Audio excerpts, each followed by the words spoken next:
Hej! Vil du gerne vinde billetter til DHB 2013? Så skal du altså lytte med fra 20 til 22 i aften, hvor jeg udlover 2 gange 2 billetter, det vil sige 4 deltagere til DHB. 2 vindere, hvor du har mulighed for, hvis du er vinderen selvfølgelig, den ene af de heldige vindere, så har du mulighed for at tage en ekstra med, en ven med, eller en veninde, eller en kæreste, eller din gamle mor. Altså jeg var tæt på at tage min mor med, fordi at hun elsker DHB, så det tænkte jeg, det kunne jeg gøre, men ja, nok om min mor. Den passede. Ja, lyt med 20 til 22 i aften. Den ene måde at vinde på, det er ved at vinde 30 sekunder baglandskonkurrencen.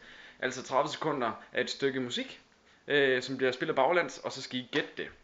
Der bliver ud fra dem, der har gættet rigtigt, bliver valgt ud fra den liste her, der bliver simpelthen valgt en tilfældig person, som er et program på nettet, jeg har fundet, der kan gøre. Super smart. Så er der det, der hedder quiz. Ja, quiz. Der skal vi quizze, hvor jeg stiller en hel masse spørgsmål. Nej, jeg stiller en hel masse spørgsmål til jer, hvor I altså skal gætte dem. Alle spørgsmål kan findes på hjemmesiden, så prøv at gå ind og lede allerede nu. Ja. Du ved selvfølgelig ikke spørgsmålet nu, men du kan selvfølgelig godt begynde at kigge rundt, og så kan det være, du kunne... det læste jeg lige. Det var et lille hint. Det var sådan det største hint, jeg kunne give. Så lyt med i aften fra 20 til 22. Det bliver spændende.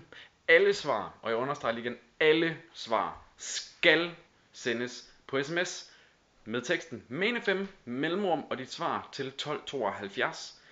Det koster altså 0 kroner plus trafiktakst. Gør det. Hvis I skriver en privat besked til mig med svaret, så ser jeg bort fra den. Den gælder ikke i aften. Det er meget, meget vigtigt, fordi ellers kan jeg ikke holde styr på det, og det er vigtigt, at vi får valgt en vinder på ærlig og redelig vis. Så vær med i aften 20-22 i Hotel Eggers. Hej!